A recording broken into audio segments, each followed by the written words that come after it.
ஓம் சக்தி. குருவடி சரணம், திருவடி சரணம். செவ்வாடை குடும்பம் சக்தியில் அனைவருக்கும் வணக்கம். எல்லாரும் நலமா சக்தி? 2 மாதங்கள் இருமுடி மாலை அம்மா மேல்மருவத்தூர் ஆலயத்தில் பணி செய்ய வாய்ப்பு கிடைத்தது. அம்மாவுக்கு, ஆதிபராசக்தி தாய்க்கும் குரு அம்மாவுக்கும் கோடான கோடி நன்றிகள். இப்பொழுது 45 நாட்களுக்கு முன்னே அம்மா நடத்திய ஒரு அற்புதம், அதிசயம், அதை பத்தி சொல்லவிருக்கிறேன் சக்திகளே. இந்த தைப்பூச இருமுடி விழாவில் மகேஸ்வரி சக்தி என்று நான் உங்களிடம் முதலில் பகிர்ந்துள்ளேன். உடுமலைப்பேட்டை அருகில் உள்ள சேரன் நகரில் வசித்து வரும் மகேஸ்வரி அவர்களது கணவனையும் பேத்தியும் அம்மா காப்பாற்றினார்கள் என்று நான் முதலில் அறிவித்துள்ளேன் சக்தி. அவர்களுக்கு நடந்து கொண்டிருக்கிற அற்புதத்தை பார்த்து ஒரு 4 வீடு தள்ளி இருக்கும் ஒரு சக்தி பேர் நந்தினி அவர்கள், இந்த வருடம் நீங்கள் இருமுடி எடுத்து செல்லும் போது எனக்கு மேல்மருவத்தூரில் அம்மாவின், ஆதிபராசக்தி அம்மாவின் போட்டோ எனக்கு வாங்கி வந்து தர வேண்டும் என்று அந்த பெண் கேட்டிருக்கிறார்கள். உங்கள் வீட்டில் எவ்வளவு அற்புதங்களை அம்மா நடத்தி கொண்டிருக்கிறார்கள், எனக்கு போட்டோ வாங்கிட்டு வந்து தரீங்களா, நான் அந்த அம்மாவை கும்பிடணும் அப்படின்னு கேட்டிருக்காங்க. அந்த சக்தியும் ஜனவரி மாதம் இருமுடி செலுத்தி விட்டு இருமுடி அபிஷேகம் முடிந்து விட்டு ஊருக்கு திரும்பி வரும்போது நம் கோயில் வளாகத்தில் அன்னை ஆதிபராசக்தி அன்னையும் குரு அம்மா இருக்கும் போட்டோவும் வாங்கிட்டு வந்து கொடுத்துருக்காங்க சக்தி. அந்த ஜனவரி மாதத்தை அந்த பெண் வச்சு அவங்க வீட்டில் வைத்து நம்ம அம்மாவை வழிபாடு செய்து கொண்டே வந்திருக்கிறார்கள். அம்மா அருள்வாக்கின் சொன்னது போல், எந்த மூலையில் எந்த பெண் அழுது கொண்டிருக்கிறாளோ அவளிடம் சொல் மகளே, அம்மா நான் இருக்கிறேன் என்று. அவள் என் ஆலயத்திற்கு வராதவளாக இருந்தாலும் பரவாயில்லை, என்னை நினைத்து வழிபட்டால் நான் ஓடி வந்து உதவுவேன் என்று அன்னை சொல்லியிருக்கிறார்கள். அது போலவே சக்தி, இந்த பெண் நம் ஆலயத்திற்கு வந்ததில்லை. அவர்கள் மகேஸ்வரி வீட்டில் நடக்கும் அற்புதங்களை பார்த்துவிட்டு நம் அம்மாவை வணங்க வேண்டும் என்ற எண்ணம் வந்துள்ளது அந்த நந்தினிக்கு. அந்த பெண் 9 மாசம் கர்ப்பிணியாக உள்ளார்கள். அந்த போட்டாவை வைத்து ஜனவரி மாதத்திலிருந்து வைத்து கும்பிட ஆரம்பித்திருக்கிறார்கள் சக்தி. பிப்ரவரி மாதம் 8ஆம் தேதி அந்த பெண் 9 மணி அளவில் வீட்டில் வேலை பார்த்து கொண்டிருக்கும் போது இந்த மகேஸ்வரி சக்தி போய் என்ன சொல்லியிருக்காங்க, ஏமா இன்னும் உனக்கு டாக்டர் இன்னும் 10 நாள் டேட் சொல்லியிருக்காங்கல்ல, நீ இன்னும் சாப்பிடாம வேலை பார்த்துட்டே இருக்கியாமா, சாப்பிட்டுட்டு வேலை பாருமா அப்படின்னு சொல்லியிருக்காங்க. அந்த பெண்ணு இல்ல, காலையில இருந்து ஒரு மாதிரி பிளட் மாதிரி பட்டுட்டே இருக்கா, அந்த மாதிரி சொல்லியிருக்காங்க. அப்ப அவங்க கிட்ட பேசிட்டு இருக்கும் போதே சக்தி ரொம்ப அந்த பெண்ணுக்கு பிளட் அதிகமா போக ஆரம்பிச்சிருக்கு. அது பாருங்க, நம்ம அம்மா தான் அந்த மகேஸ்வரி அந்த நேரத்துல அனுப்பி வச்சிருக்காங்கன்னு சொல்லலாம். இது அம்மா தான் ரொம்ப அதிகமா போக ஆரம்பிச்சிடுச்சு. அப்புறம் உடனே அவர்கள் கணவருக்கு போன் பண்ணி உடனே வர சொல்லி, ஆம்புலன்ஸ் வர சொல்லி உடுமலைப்பேட்டை GH ஹாஸ்பிட்டலுக்கு போயிருக்காங்க சக்தி. கவர்மெண்ட் ஹாஸ்பிட்டலுக்கு போயிருக்காங்க. அங்க போய் போகும்போது பாத்தீங்கன்னா, கார்ல போகும்போது அந்த வண்டியில போகும்போதும் சக்தி அது ஃபுல்லா பிளட் ரொம்ப போயிருக்கு சக்தி. அங்க போய் அவங்க சேர்த்து உடனே ஸ்கேன் பண்ணி பார்த்திருக்காங்க. அந்த குழந்தைக்கும் தாய்க்கும் இருந்த தொப்பில் கொடி கட்டாயிருக்கு. அதனாலதான் அவ்வளவு பிளட் ரொம்ப அதிகமா போயிருக்குங்க சக்தி. அப்ப ரத்த டெஸ்ட் எடுத்து பார்த்திருக்காங்க. ரத்த டெஸ்ட்ல பாத்தீங்க அப்படின்னா அந்த பெண்ணுக்கு 3 பாயிண்ட் தான் பிளட் இருக்கு, நிறைய போயிடுச்சு. அவங்க இங்க இருந்து சேரன் நகர்ல இருந்து அவங்க உடுமலைப்பேட்டை GH போறதுக்கு ஒரு 1/2 மணி நேரம் கார் அவங்க கிளம்ப, அதுக்குள்ள அவ்வளோ பிளட் போயிருக்குங்க சக்தி. 3 பாயிண்ட் இருக்கு. இதுல பாத்தீங்கன்னா கொஞ்சம் 2 உசுரையும் காப்பாத்துறது ரொம்ப சிரமம் தான். கோயம்புத்தூர் நீங்க அழைச்சிட்டு போக வேண்டியது வரும் அப்படின்னு சொல்லியிருக்காங்க. இந்த பெண்ணுக்கு அவன் கணவன் மட்டும்தான், வேற யாரும் இல்ல. இந்த மகேஸ்வரி தான் கூட போயிருக்காங்க. அழுதுருக்காங்க. அப்ப அம்மாவை தான் கூப்பிட்டுருக்காங்க. ஆனா கிளம்புறதுக்கு முன்னாடி அந்த பெண் வீட்டில் மாட்டியிருக்கும் நமது அம்மாவின் போட்டோவை பார்த்து கும்பிட்டு விட்டுதான் அவர்கள் வாகனத்தில் ஏறியுள்ளார்கள். அம்மா நீங்க தான் என் கூடவே வரணும், இந்த பொண்ணுக்கு இப்படி இருக்குதே அம்மா, பயமா இருக்குது, நான் கூட போறேன், நீங்க கூட வாங்கம்மான்னு அந்த மகேஸ்வரி அழுது அம்மாவை கூப்பிட்டுருக்காங்க. அந்த பெண்ணும் அம்மா 1 மாதமா அம்மாவை கும்பிட்டு இருக்காங்க, அவங்க வீட்டுல போட்டோ மாட்டி. அப்போ அம்மா நீங்க கூட வரணும், என்னை காப்பாத்துங்கம்மா அப்படின்னு அந்த பொண்ணு கும்பிட்டுட்டு வந்திருக்காங்க. அப்ப அம்மா கூடவே போயிருக்காங்க சக்தி. அம்மா போட்டோவை பார்த்தா போட்டோ தான், அம்மா போட்டோல இருக்கிறாங்க, நம்ம கூட தான் பேசுறாங்க அப்படின்னா நம்ம கூட தான் பேசுவாங்க, நம்ம என்ன பேசினாலும் கேட்பாங்க, ஓடி வந்து உதவி செய்வாங்க அப்படிங்கிறது இது ஒரு உதாரணத்தின் கதை, நடந்த சம்பவம். அந்த பெண் அழுது கொண்டே அம்மாவை வேண்டிக் கொண்டு வாகனத்தில் ஏறி. அங்க டாக்டர் சொன்னது பாத்தீங்கன்னா, இது ரொம்ப அந்த பொண்ணுக்கு 3 பாயிண்ட் தான் இருக்குது. ஏதோ ஒரு உசுர காப்பாத்த முடியும். ஆனா சந்தேகம் தான். எல்லாம் சைன் பண்ணுங்க அப்படிங்கும்போது அவங்க கணவன் சைன் பண்ணிருப்பாங்க. இந்த பொண்ணு மகேஸ்வரி சைன் பண்ண சொல்லியிருக்காங்க. இல்லங்க நான் பக்கத்து வீடு அப்படின்னு சொல்லியிருக்காங்க. பக்கத்து வீடாக இருந்தாலும் நாங்க சைன் வாங்கி தான் ஆகணும். ஏன்னா உசுருக்கு வந்து நாங்க எதுவும் சொல்ல முடியாது. அதனால நீங்க வந்து கையெழுத்து போட்டாகணும் சக்தி அப்படின்னு சொல்லிட்டாங்க டாக்டர். அப்போ அந்த பொண்ணு அழுதுட்டே கையெழுத்து போட்டிருக்காங்க. அம்மா நான் அழைத்து வந்து இந்த பெண்ணுக்கு ஏதாவது ஒன்று, குழந்தைக்கு ஏதாவது ஒன்று என்றால் காலமெல்லாம் ஒரு சொல்லாகி விடுமே தாயே.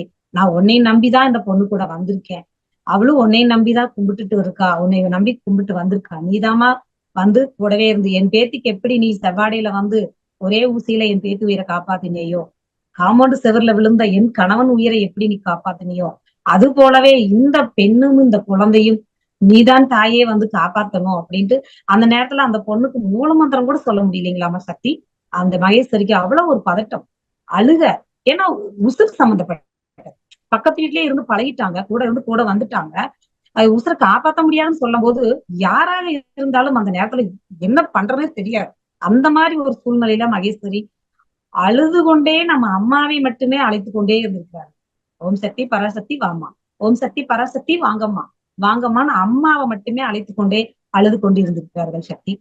அப்புறம் டாக்டர்ஸ் ஏதோ செக்அப் எல்லாம் பண்ணி எவ்வளவோ போராடி அந்த பெண்ணை அந்த தாயும் குழந்தையும் ஆபரேஷன் பண்ணி 10 மணி 9 மணி போயிருக்காங்க சக்தி. 10:55க்கு பிப்ரவரி 10:55க்கு அந்த குழந்தைய ஆபரேஷன் பண்ணி வெளியே எடுத்திருக்காங்க சக்தி. அம்மாவின் கருணையினாலும் அம்மாவின் ஆசீர்வாதத்தாலும் அந்த தாயும் பிள்ளையும் உயிரை கொடுத்து காப்பாத்தி விட்டார்கள் அம்மா. அந்த நந்தினியும் அவர் பெண் குழந்தையும் இன்றோடு 45 நாட்கள் ஆகிறது அந்த குழந்தைக்கு. நம்ம உடுமலைப்பேட்டை சக்தி வீடு ஆலயத்துக்கு எடுத்து வந்து 30 நாளில் எடுத்து வந்து அம்மாவுக்கு நன்றி சொல்லி கும்பிட்டு விட்டு போயிருக்கிறார்கள். அடுத்த வருடம் மாலை போட்டு அந்த குழந்தைக்கும் மாலை போட்டு அம்மாவிடம் எடுத்து வருகிறோம். குடும்பத்தோடு மாலை போட்டு வருகிறோம். ஆயுசு இருக்கு வரைக்கும் நாங்கள் அந்த மேல்மருவத்தூர் மண்ணுக்கு வந்து கொண்டே இருப்போம். 2 உயிரை காப்பாத்திருக்கிறார் என்று அவர் கணவரும் சொல்லியிருக்காங்க. அப்போ அம்மா சொல்ல பாருங்க சக்தி, என் ஆலயத்துக்கு வராதவளாக இருந்தாலும் பரவாயில்லை, என்னை கும்பிடாதவங்களா இருந்தாலும் சரி, என்னை நினைத்து அம்மா என்னை காப்பாற்று என்று ஒரு சொட்டு கண்ணீர் விட்டால் நான் ஓடி வந்து கண்ணீரை துடைப்பேன். அவர்கள் ஆபத்தில் இருக்கும் அவர்களை நான் காப்பாற்றுவேன் என்று அம்மா அருள்வாக்கில் சொன்னது போல இந்த நந்தினிக்கு நடந்ததும் ஒன்றே சக்தி. நம் ஆலயத்துக்கு வராதவர்கள், நம் அம்மாவை கும்பிடாதவர்கள், ஒரு மாதம் மட்டும்தான் நமது அம்மாவின் போட்டோ அவர்கள் வீட்டில் உள்ளது. எவ்வளவு ஒரு சக்தின்னு பாருங்கள் சக்தி, நம்ம அம்மாவுடைய கருணையை. இது போன்ற அற்புதங்கள் இன்னும் நிறைய அம்மா நடத்தி கொண்டு இருக்கிறார்கள் சக்தி. அடுத்து ஒவ்வொரு அற்புதங்களையும் ஒவ்வொரு இல்லத்திலும் ஒவ்வொரு ஊரிலும் அம்மா நடத்தி கொண்டு இருப்பதை சொல்வதற்கு வாய்ப்பினை கொடுத்த நம் அன்னை ஆதிபராசக்தி அன்னைக்கும் குரு அம்மாவுக்கும் கோடான கோடி நன்றிகள். என் ஆயுள் இருக்கும் வரைக்கும் அன்னையின் பாதங்களில் பணி செய்து கொண்டே இருக்க வேண்டும். ஆசீர்வாதம் அருள் புரிய வேண்டும் ஆதிபராசக்தி அன்னையே குரு அம்மாவை. ஓம் சக்தி. இதுவரை விளக்கிய சக்தி கவிதா அவர்களுக்கு மனமார்ந்த நன்றிகள். நாம் தொடர்ந்து சக்தி பழனிமுருகன் ஐயா அவர்களை வந்து அவர்களது அனுபவத்தை கேட்டறிவோம். வணக்கம் ஐயா. ஓம் சக்தி. ஓம் ஓம் சக்தியே குரு வாழ்க. ஓம் ஓம் சக்தியே. ஓம் ஓம் சக்தியே குரு நலம் வாழ்க. ஓம் ஓம் சக்தியே. ஓம் ஓம் சக்தியே குரு குலம் வாழ்க. ஓம் ஓம் சக்தியே. ஓம் ஓம் சக்தியே குரு அருளால் அனைத்து உயிர்களும் இன்புற்று நீடுடி நீடுடி வாழ்க வாழ்க. ஓம் ஓம் சக்தியே. ஓம் சக்தி. ஓம் சக்திகள் அனைவருக்கும் எனது அன்பான சக்தி வணக்கங்கள். ஓம் சக்தி அன்னையின் அற்புதத்தை பற்றி சக்தி கவிதாமா ரொம்ப அழகா சொன்னாங்க. நினைப்பவர்க்கு மட்டுமல்ல, மறந்தவர்க்கு மட்டுமல்ல, நினைக்காதவருக்கும் வந்து அருள் செய்வோள் அன்னை என்று அழகான அற்புதத்தை மகள் கவிதாமா கூறினார்கள். அப்படி செய்வங்களுக்கு பேர் தான், செய்யறதுக்கு பேர் தான், செய்பவர்களுக்கும் செய்துவதற்கும் பேரு தெய்வம். எது தெய்வம்? முருகன் சாமியா, ஐயப்ப சாமியா, பார்வதியா, பரமசிவனா, விஷ்ணுவா அப்படின்னு பார்த்துக்கிட்டே போனோம்னா கவியரசர் அவர்கள் ரொம்ப எளிமையாக சொல்லுவார், இதெல்லாம் கிடையாதுப்பா. பசித்த வயிற்றில் உணவு தெய்வம், பாலைவனத்தில் தண்ணீர் தெய்வம், கொட்டும் மழையில் கூரை தெய்வம், கோடை வெயிலில் நிழலே தெய்வம். அதாவது அந்தந்த நேரத்துக்கு எது தேவையோ, யாருக்கு தேவையோ, எவ்வளவு தேவையோ அதனை வழங்குவது தெய்வம், கொடுப்பது தெய்வம். ஒரு சக்தி. இன்னொரு இடத்துல சொல்லுவாரு, பசிக்கு விருந்தாக நோய்க்கு மருந்தாக இருப்பவர் தெய்வமடி. பசிக்கு விருந்தாக நோய்க்கு மருந்தாக இருப்பவர் தெய்வமடி. தன் பசியும் பாராது பிறருக்கு கொடுப்பவர் தெய்வத்தின் தெய்வமடி என்றும் கவியரசர் அவர்கள் குறிப்பிட்டுள்ளார்கள். அந்த வகையில இன்னைக்கு ஒண்ணு சொல்லதுக்கு விளையின சக்தி, உனக்கும் கீழே உள்ளவர் கோடி உணர்ந்து பார்த்து நடைபோடுங்கிற மாதிரி, கண்ணாசுடைய மாதிரி ஆண்டவன் அன்னை ஆதிபராசக்தி நம்மளை நன்றாகத்தான் படைத்திருக்கிறாள். சில ஊனமுற்ற சக்திகளை காணும் பொழுது, சிலர் வறுமையிலே வாடிக்கொண்டிருக்கின்ற மோசமான நிலையை காணும் பொழுது, நம்மை அன்னை ஆதிபராசக்தி சற்று கருணையுடன், பெருங்கருணையுடன் நம்மளை நன்றாகவே படைத்திருக்கின்றார். வாழ்க்கையிலே சிரிப்பு பாதி அழுகை பாதி சேர்ந்ததல்லவோ மனித ஜாதி.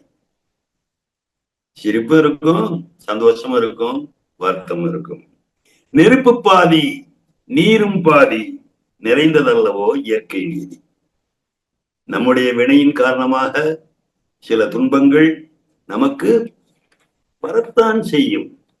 ஆனால் அந்த நேரத்திலும் உண்மையான பக்தி கொண்டு தெய்வத்தை, அன்னை ஆதிபராசக்தியை நாம் வழிபட்டால் அன்னை நமக்கு ஆறுதல் அளித்து அந்த துன்பங்களிலிருந்து நீக்கி நம்மளை காப்பாள் என்பதுதான் அன்னை ஆதிபராசக்தி செய்கின்ற ஒவ்வொரு அற்புதங்களும் செயல்பாடுகளும். அந்த வகையிலே இப்பொழுது ஒரு நிகழ்வு.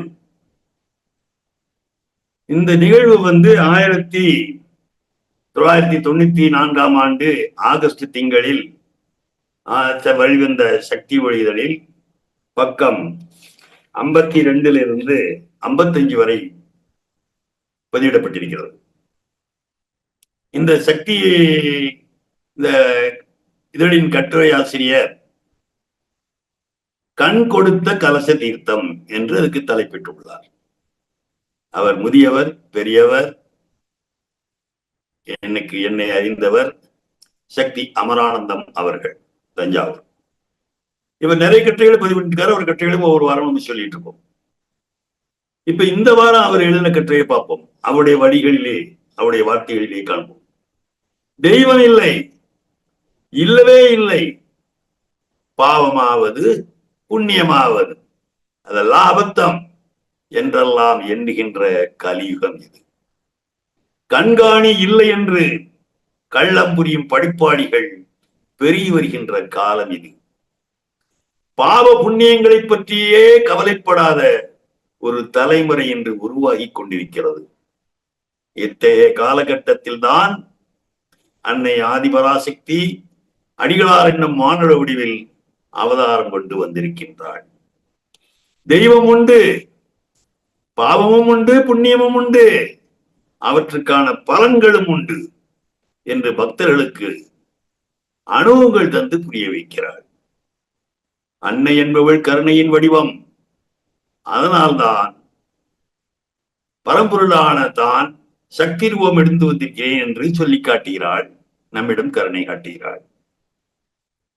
இதுல ஒரு விஷயம், தஞ்சை மாவட்டம் திருவையாறு வட்டத்தில் வெள்ளாம்பரம்பூர் என்ற கிராமம் 350 வேலி நிலம் உள்ள பெரிய கிராமம். வேலின்னு நமக்கு ஏக்கர் கணக்கில் சொல்ல தெரியும், வேலி கணக்கில் சொல்றாங்க, பெரிய வச்சுங்களேன்.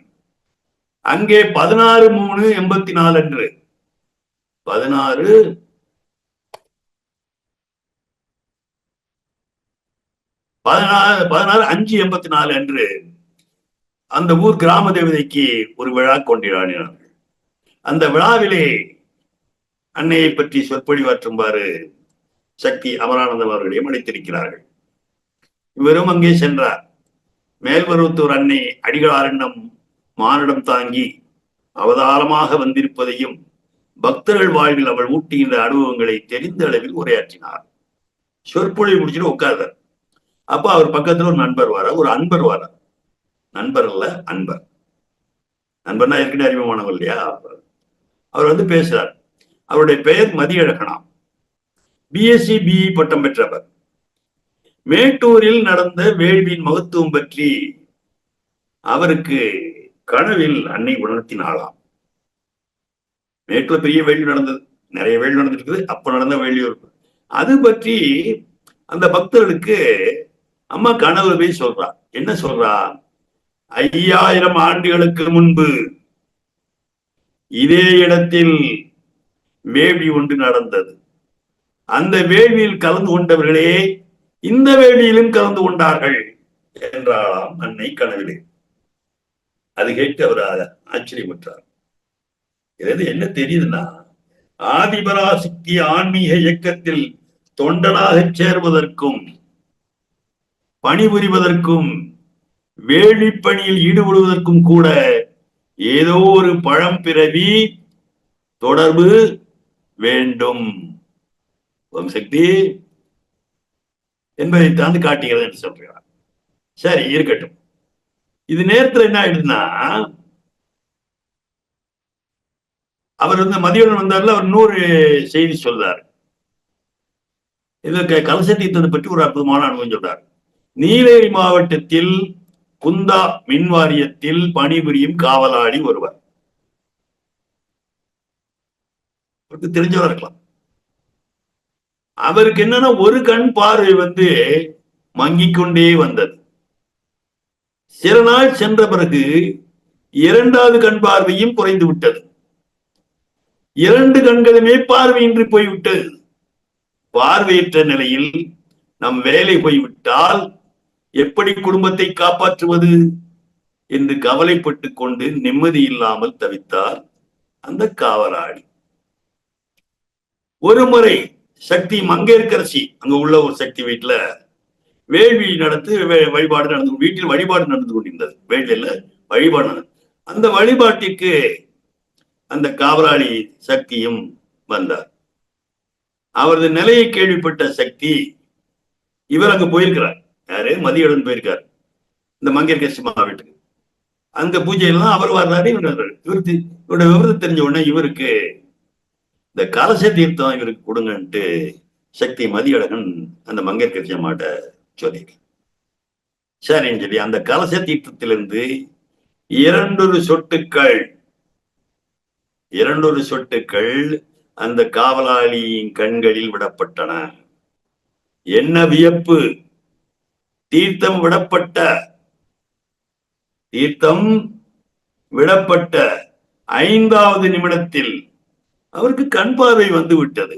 அவருக்கு கண் பார்வை. இந்த செய்தியை கூறி முடித்தார் சக்தி மதியழகன். யார்ட்ட? நம்ம அமரானந்த ஐயாட்ட. தன்னை நாடி வரும் ஒவ்வொரு ஆன்மாவுக்கும் ஏதோ ஒரு வகையில் அருள்வாளித்து தன்னிடம் ஈர்த்துக் கொண்டிருக்கிறாள் அன்னை. இம்மைக்கும் மறுமைக்கும் பலந்திரும் எத்தனையோ வழிமுறைகளை அம்மா இந்த அவதார காலத்தில் உருவாக்கி கொடுத்திருக்கிறாள். அவற்றில் வேள்வி பூஜையும் ஒன்று.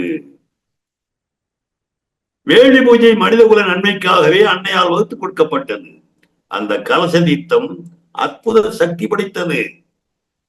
இந்த வேள்வியில கலந்துக்கிற சக்திகளுக்கு பூரா சொல்றதுக்கு எல்லா சக்தியும் சொல்றோம். அது சாதாரண தீர்த்தம் அல்ல.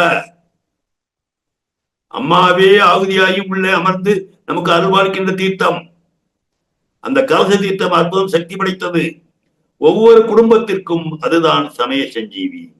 நம் குடும்பத்தில் யாருக்காவது உயிராபத்து நேரிடும் போதோ ஒரு சந்தேகம் வரும் பொழுது இந்த கலச தீர்த்தத்தை அருந்த கொடுத்து அதன் பிறகே மற்ற சிகிச்சைகள் மேற்கொள்ள வேண்டும். அம்மா பக்தர் ஒவ்வொருவர் வீட்டிலும் கலசம் விளக்கு இருக்க வேண்டும். அதற்கு அன்றாடம் ஆராதனை செய்யப்பட வேண்டும். என்ன சார் அது அவ்வளவு ரூபாய் இவ்வளவு ரூபா? அம்மாவே சொல்றா, கலச விளக்குகளுக்கு விளக்கு வைப்பது, கலச விளக்குகளுக்கு விலை வைப்பது உன் பாவத்தை தணிப்பதற்காக மகனே என்று சொல்லியிருக்கிறார். அம்மாவின் அருள் பெற்ற ஒரு சிறு துரும்பும் கூட ஆற்றல் பெற்றது. அம்மாவோடு சம்பந்தப்பட்ட ஒவ்வொரு பொருளையும் பக்தர்கள் எடுத்து வைத்துக் கொண்டு போற்றுகிறார்கள். அந்த பொருள்கள் மூலமாக ஏதோ ஒரு வழியில் அன்னை பலன் தருகிறாள். வேள்வியில் சுற்றப்பட்ட உயிர்ப்பு நூல், வேள்வி சாம்பல், நவதானியம் என்பன ஒவ்வொரு வகையிலும் நன்மை தரும் மங்கள பொருள்கள். அருள் பெறின் வள்ளலாருடைய பாடலையும் குறிப்பிடுறார்.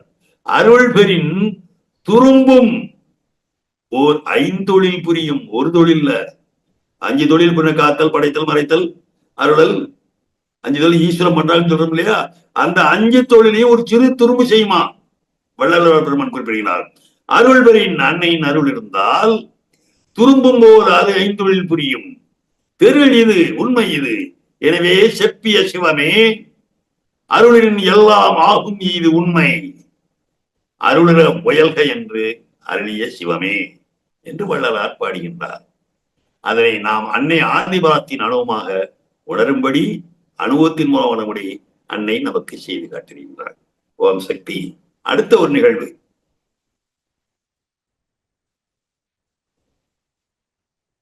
ஊமைகளை பேச வைத்தாள்.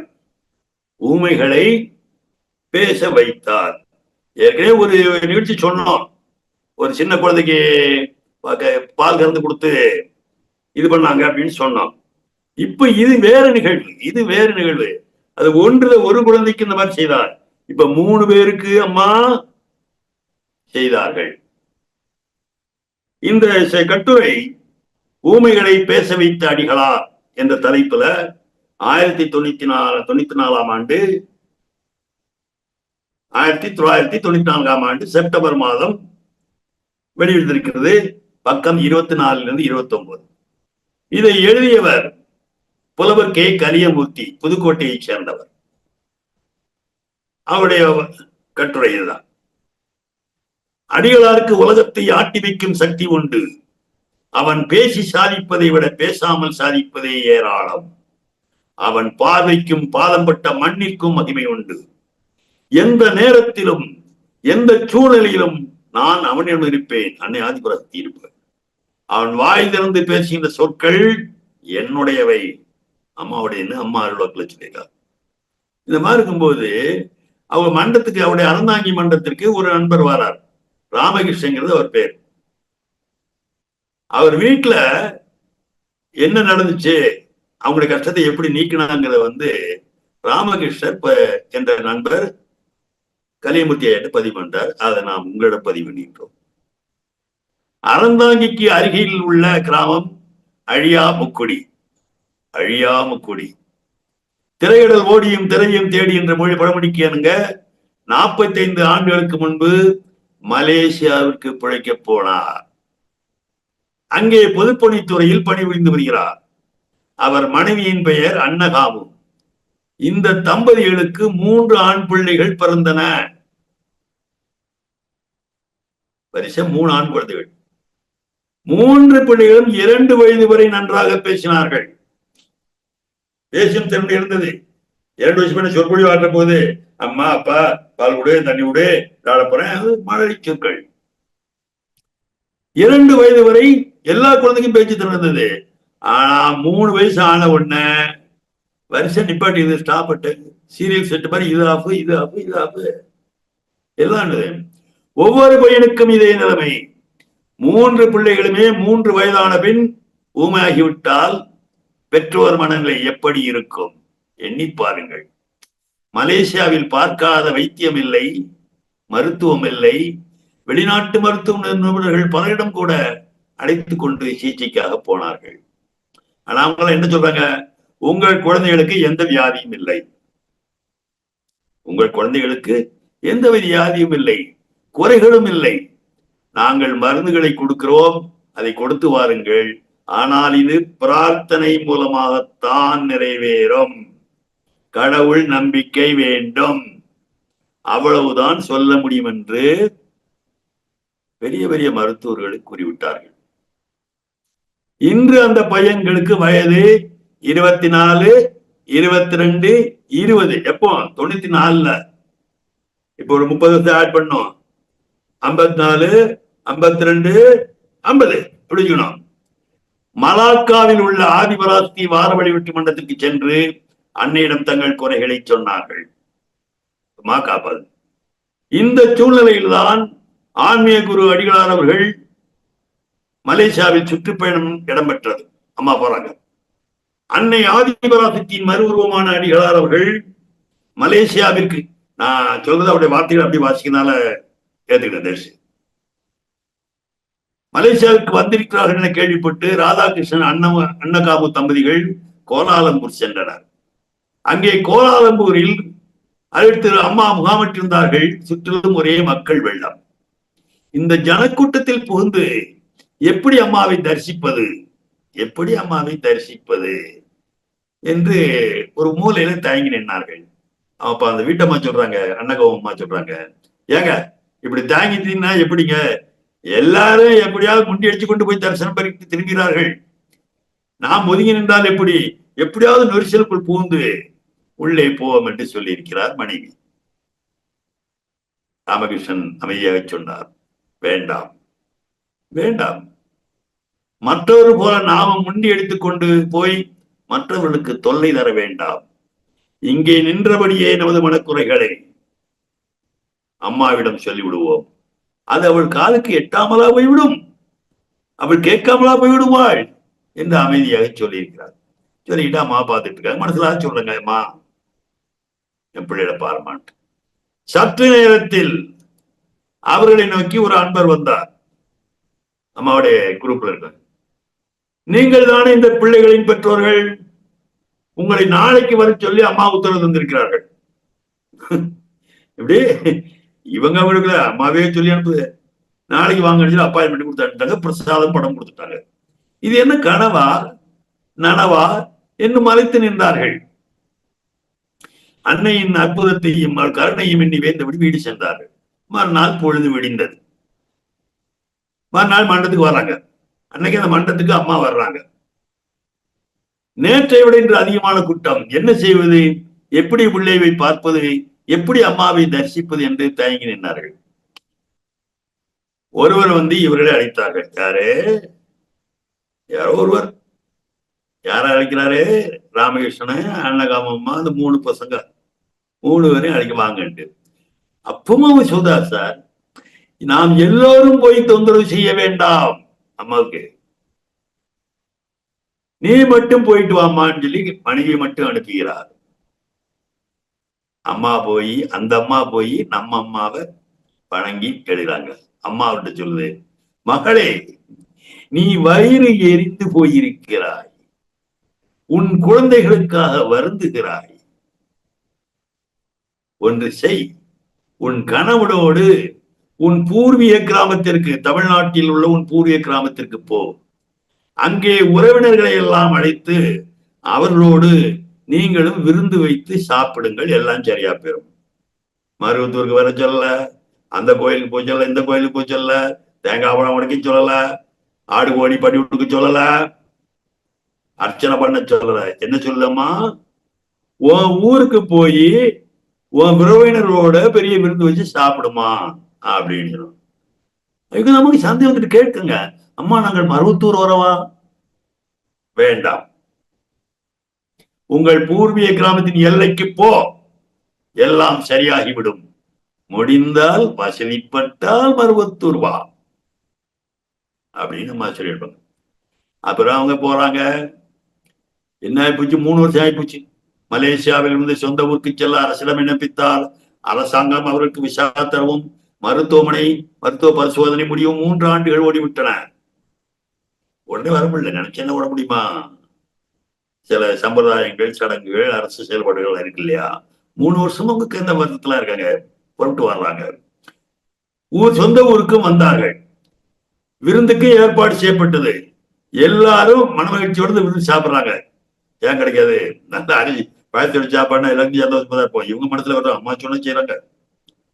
அந்த இடத்துல இருக்கிற பகுதிகளே, மக்களே ஆச்சரியப்பட்டு பெரிய தாண்டா போட்டாலான பெரிய விருது நடந்தது. அப்பொழுதுதான் அந்த அதிசயம் நடைகிறது. அப்பொழுதுதான் அந்த அதிசயம் நடைபெறுகிறது. பேச்சும் சக்தியை இழந்த அந்த 3 பிள்ளைகளும் பேசும் திறனை பெற்றார்கள்.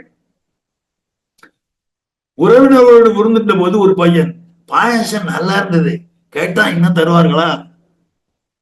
அது வரைக்கும் பேசாத பையன் என்ன சொல்றான்? பாயாசம் நல்லா இருந்தது, கேட்டா தருவாங்களான்னு கேட்டான்.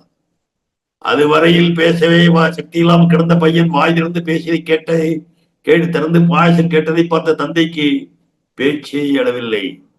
எல்லைக்கு போ, பிள்ளைகள் பேசும். அம்மாவின் அருள்வாக்கு அவர் காதுகளில் ரீங்காரமிட்டது. அப்ப அந்த பையனை கூட்டிட்டே வந்து மண்டத்துக்கே வர்றாங்க. ஆனந்த கண்ணீர் மல்கு அன்னையின் அற்புதத்தை எண்ணி மனமுருகின் என்ற அவரது நிலை கண்டு எல்லோரும் மனம் நெகிழ்ந்து போனார்கள். மறுநாள் எங்கள் அறந்தாங்கி மண்டத்திலும் ஒரு பையனை அழைத்துக் கொண்டு வந்தார். தங்கள் வாழ்வில் அன்னை நடத்திய அற்புதத்தை கூறினார். எங்கள் மண்ட தொண்டர்கள் இந்த பையனும் சில கேள்விகள் கேட்டனர். அவன் தந்த மழலை மொழி பதில் கேட்டு எல்லோரும் மகிழ்ந்தனர். இன்றைக்கு அம்மா நம்மிடையே உருவடிவில் வந்து நமக்கெல்லாம் அருள் வழங்கி நம்மளை காத்துக் கொண்டிருக்கின்றாள்.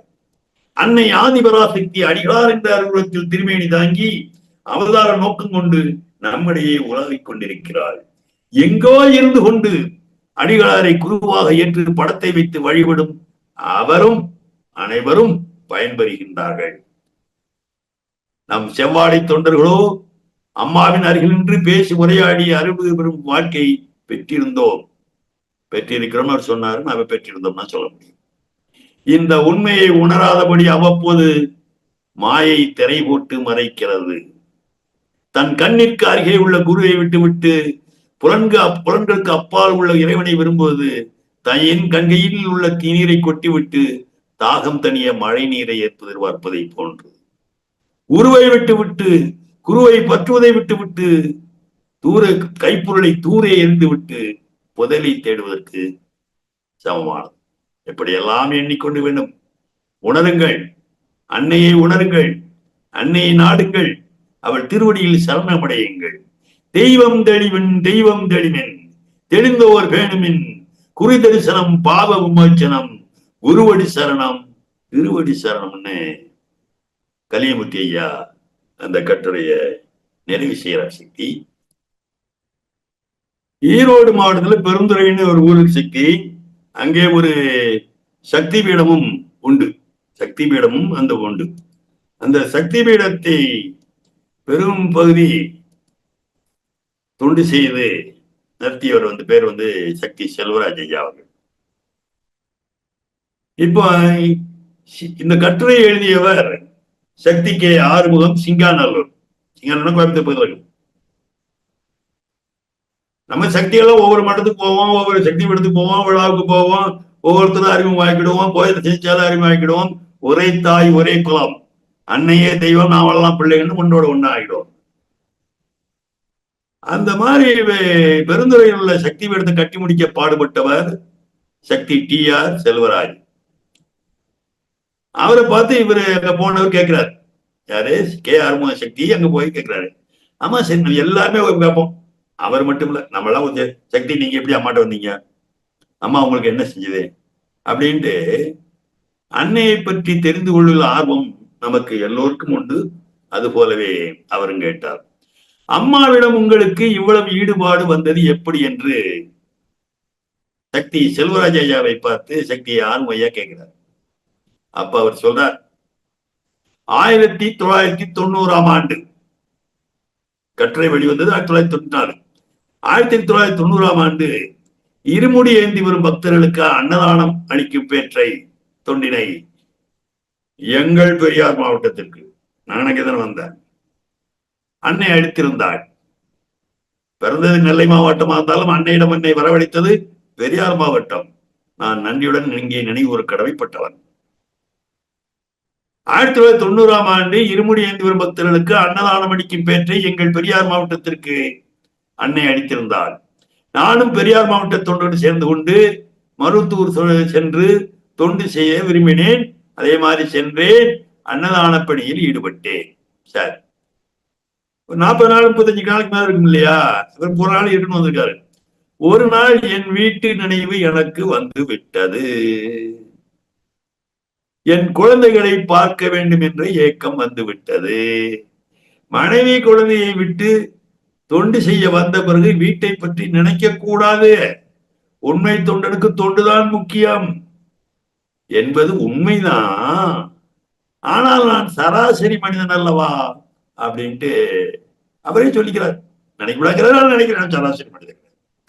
என் குழந்தையை போய் பார்த்து விட்டு வர வேண்டும் என்ற ஆவலை கட்டுப்படுத்திக் கொள்ளத்தான் முயன்றேன். முடியவில்லை. ஒரு நாள் அம்மாட்ட போறார். அடிக்கிற மாட்டேன். அம்மா, உங்கள் உத்தரவு கிடைத்தால் நான் ஊருக்கு சென்று என் குழந்தையை பார்த்து விட்டு உடனே வந்து விடுகிறேன் என்று அம்மாட்ட வந்து அனுமதி கேட்கிறாரு. உத்தரவுகிறார். அம்மா சிரிச்சுக்கிட்டே எந்திரி அப்படின்னா எந்திரிச்சாங்க. அப்ப அம்மா என்ன செய்யறாங்க? தன் கரத்தை உயர்த்தி ஆசி புரிவது போல காட்டினார்கள். காட்டுறாங்க. இது வழக்கம் தானே, ஆசி வழங்குவது குருவுக்கு வழக்கம். ஆனா என்ன நடந்தது தெரியுமா? தன் கரத்தை உயர்த்தி ஆசி புரிவது போல காட்டினார்கள். சக்தி அந்த கரத்தில் தான் தெரிந்தது அந்த அற்புத காட்சி. உள்ளங்கையில டீ வச்சுட்டா. ஆம், இரவு பகலாக எந்த குழந்தையை ஊருக்கு போய் பார்த்து விட்டு வர வேண்டும் என்று ஏங்கினோ அந்த குழந்தையை, என் அன்பு மகனின் உருவத்தை அம்மாவின் திருக்கரங்களில் கண்டு அப்படியே மெய்சிலித்து நின்று விட்டேன். அம்மா என்று கதறியபடி அன்னையின் கால்களில் மீண்டு விழுந்தேன். எழுந்துட்டு அம்மா பார்க்கிறாரு. மீண்டும் அதே புன்முறுவர். ஊருக்கு போக வேண்டும் என்ற எண்ணமே மறைந்து விட்டது. அந்த அற்புத அனுபவம் தான் சக்தி அம்மாவிடம் என்னை அடிமையாக்கி விட்டது என்று சொன்னார். அவர் இன்னொரு தகவல் சொல்றாரு. 1991ஆம் ஆண்டு மார்ச் மாதம் எனக்கு பயங்கரமான டைபாய்டு. யாருக்கு? செல்வராஜுக்கு டைபாய்டு ஜுரம். டாக்டர் அறிவிப்படி கோவையில போயிருக்காரு. கோவை மெடிக்கல் சென்டர் மருத்துவமனைக்கு போய் அட்மிட் ஆயிட்டாரு. அன்றி பங்குனி மாதம் இறுதி, விடிந்தால் சித்திரை மாதம் முதல் நாள். தமிழ் வருட பிறப்பும் அதுமாக பாயில் படுத்தபடி கிடக்கிறேனே என்று நினைக்கு வந்தது. ஆத்திரம் கடுமையா வந்துடுது. அடி பாவி, எனக்கே இந்த சோதனை. இந்த எளியவனை விட்டு எங்கே போய் விட்டாய்? இப்படி சித்திரவதை செய்வது உனக்கே நியாயமான்னு ஆதிபராசத்தியமாவர் திட்டார். அன்றைக்கு இரவு கனவில் வந்தது யார்? அடியார் அம்மா. மகனே, என்னை திட்டியது போதும். திட்டினது ஆதிபராசக்திய, வந்தது பங்கார் சக்தி. என்னை திட்டியது போதும், நான் பார்த்து கொண்டுதான் இருக்கேன், கவலைப்பட வேண்டாம் என்று கூறிவிட்டார்கள். என்ன இது? நான் அம்மாவைத்தானே திட்டினேன், குருவை திட்டவில்லையே. அம்மாவை திட்டியதற்கு அடிகளார் வந்து பதில் சொல்கிறாரே என்று குழம்பினேன். அதுதான் இதுதான் அது. அம்மாவின் அவதாரம் தான் அடிகளார் என்பதெல்லாம் எனக்கு புரியாத ஒன்று. மறுநாள் காலை டைபாய்டு காய்ச்சல் போன இடம் தெரியல. இப்படி ஒரு வாரம் இருக்கும், போட்டு படாத பாடு படுத்தோம். ஆனா இவரை பரிசோதித்த டாக்டர்கள் கூடி உண்மை இல்லை, இது தெய்வ செயல் என்று ஆச்சரியப்பட்டார்கள். அம்மா ஒவ்வொரு கணவும் நமக்குள்ளே இருந்து நம்மை கவனித்து வருகிறாள். சமயம் வரும்போது புரியவும் வைக்கிறாள். ஒவ்வொரு ஆன்மாவுக்கும் ஒவ்வொரு தெய்வீக அனுபவம் கொடுத்து ஒரு நெருக்கமான பாசை படைப்பையும் அந்யோன்யத்தையும் அம்மா இந்த அவதார காலத்தில் ஏற்படுத்திக் கொண்டுள்ளார் என்று அன்னை என்பவள் கருணையின் வடிவமலா என்று ஒரு பக்தருக்கு அம்மா அருள்வாக்குல சொல்லிருக்காரு. இந்த இடத்துல ஒரு பாடலை சொல்லி நிறைவு செய்யலாம் நினைக்கின்றேன். ஆரம்பத்திலேயே சொன்னேன், எத்தனையோ சக்திகள் தங்கள் கரங்கள் பாதிக்கப்பட்டு, கால்கள் பாதிக்கப்பட்டு, பார்வை பாதிக்கப்பட்டு, கேட்கும் காதலி திறன் பாதிக்கப்பட்டு வறுமையிலும் வாடும் பொழுது அவர்கள் வறுமையில் இருக்கிறான்னு நம்ம சந்தோஷப்படல. ஆனா நம்மள அதை விட நல்ல இடத்துலதான் அம்மா வச்சிருக்காங்க. அவள் கருணை எப்படிப்பட்ட கருணை? கடவுள் உள்ளமே ஒரு கருணை இல்லமே. அடைக்கலம் கொடுத்தவன் அருளை பாடுவோம். அடைக்கலம் கொடுத்த நம் குருநாதரை பாடுவோம். தந்தை இல்லை தாயும் இல்லை. எங்களை போல வயசாளிகளுக்கு தவறாண்டாங்க. தந்தை இல்லை தாயும் இல்லை, தெய்வமன்றி யாரும் இல்லை. சின்ன சின்ன பூக்கள் சிந்திய வேளை, சின்ன சின்ன பூக்கள் சிந்திய வேளை, அன்பு என்னும் நூலில் ஆக்கிய மாலை, அன்பு என்னும் நூலில் ஆக்கிய மாலை, பாதம் செல்லும் பாதை காட்டிடும் தலைவா, என் பாதம் செல்லும் பாதை காட்டிடும் தலைவா, என் தலைவா, ஊனம் உள்ள பெயரை காத்திடும் இறைவா, ஊனம் உள்ள பெயரை காத்திடும் இறைவா. ஜீவன் யாவும் ஒன்று உரைத்தாய் உரைக்குலம், ஜீவன் யாவும் ஒன்று இங்கு யாரும் சொந்தமே, இதுதான் இயற்கை தந்த வந்த பாசமே. கண் இழந்த பிள்ளை, ஆனால் கண்ணிருக்கும் பேருக்கு உன்னை தெரிவதில்லை. கண் இழந்த பிள்ளை அவன், ஆனால் கண் இருக்குது, ஆனா உன்னை தெரியலே.